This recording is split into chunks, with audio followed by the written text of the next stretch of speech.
Hi everyone! I'm Lizzie and welcome back to Mama Lizzie's Kitchen. For those who are new in my channel, please do not forget to subscribe and click the notification bell. For today's episode, another negosyo tip po ang ating gagawin. Gagawa tayo ng Banoffee pie. Bali sa video na to, ipapakita ko po ang preparation, costing, at ang probable income na pwede po nating kitain.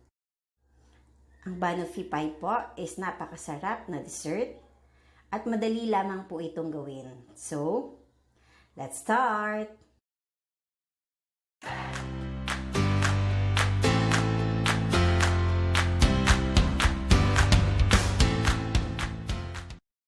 Ito po ang mga ingredients na kailangan natin. 200 grams crushed graham, 1/2 cup melted butter, 230 ml caramel sauce, 6 bananas, 2 cups whipping cream, chocolate chips, 6 pieces clear plastic container, at ang ating homemade dulce de leche. So first, i-combine na po natin ang ating melted butter at crushed graham. Haluin lamang po natin itong mabuti.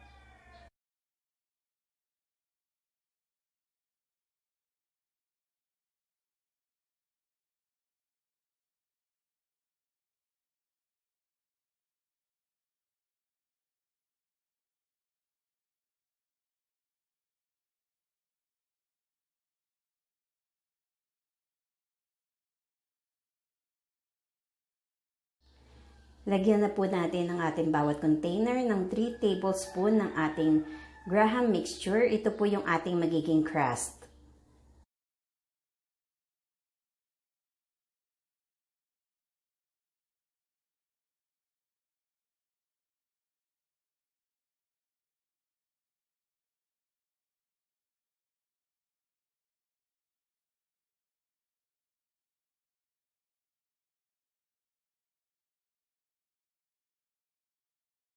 As i-press lang po natin ang ating crust using po ng likuran ng ating spoon. And then after po natin gawin lahat ito is i-chill po natin for about 15 minutes.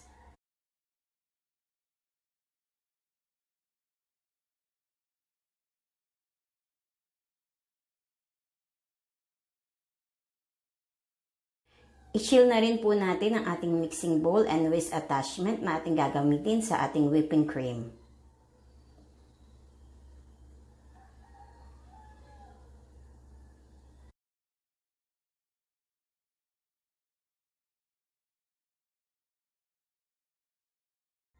I-whip na po natin ang ating cream from low to medium speed for about 1 minute.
And pwede na po nating i-add ang 1 tablespoon of vanilla extract.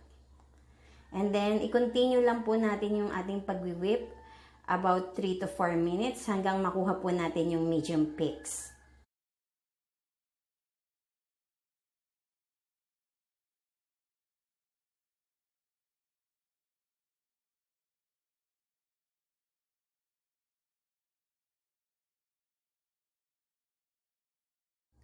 Okay, this is ready.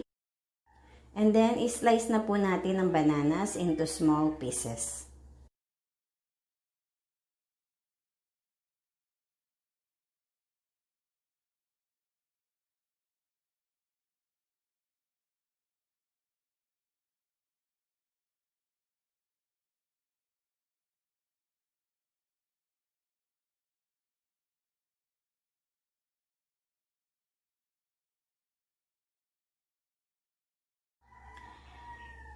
Gagamit po tayo ng homemade dulce de leche na napakasarap po.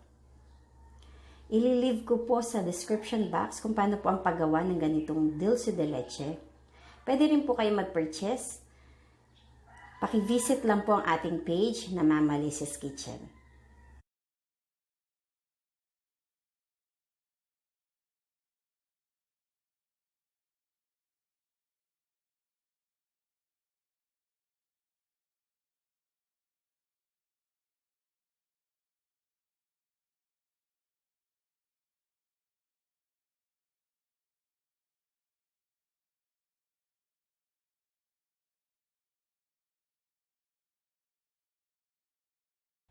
Maglagay po tayo ng 1 tablespoon of dulce de leche sa ibabaw po ng ating crust.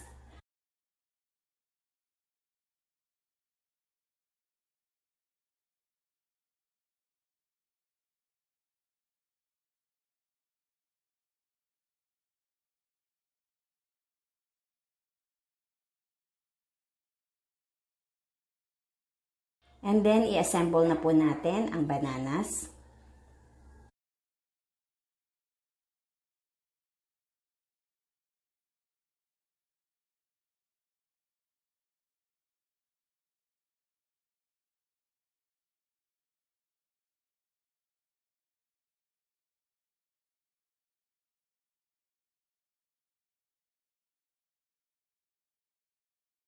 Isusunod na po natin ang paglalagay ng whipped cream. So, gawin lang po natin to sa lahat po ng banoffee pie na ating gagawin.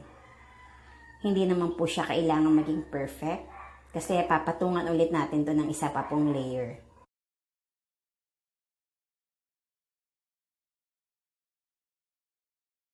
Yan po, okay na. So, i-repeat lang po natin ang process.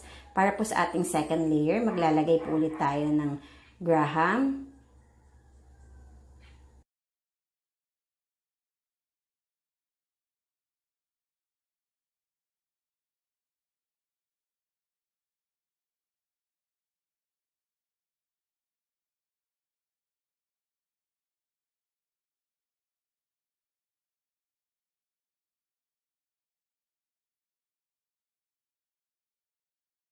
and then mag-i-spread po ulit tayo ng 1 tablespoon ng dulce de leche.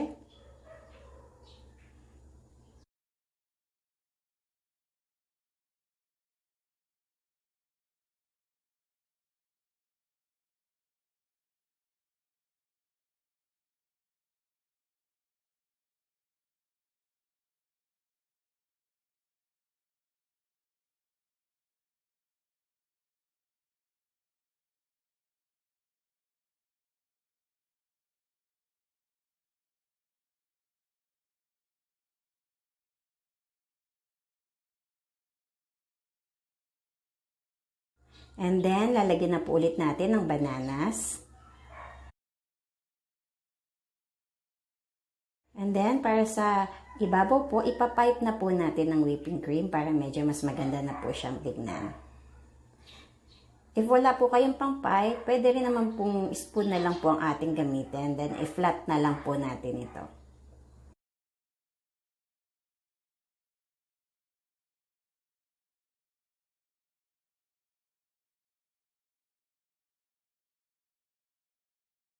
Para sa pinakaibabaw, i-drizzle natin gamit po ang caramel sauce.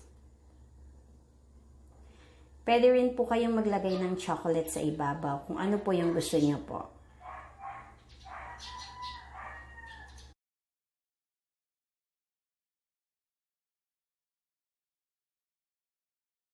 To finish this, magtatap po tayo ng chocolate chips.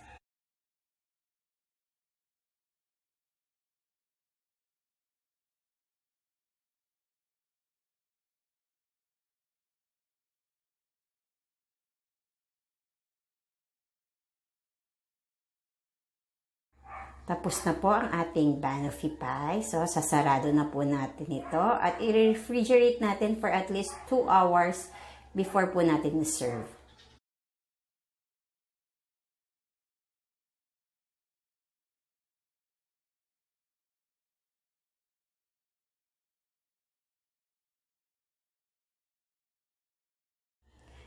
Lagyan na po natin ang ating label or sticker.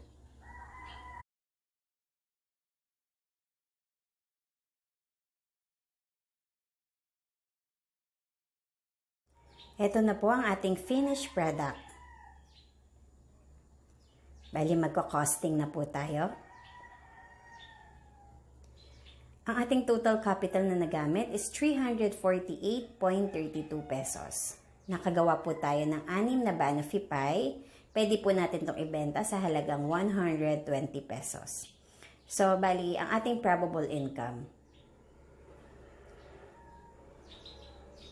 Sa 6 po na ito, pwede po tayong kumita ng 371.68 or 61.95 per piece, which is very good po.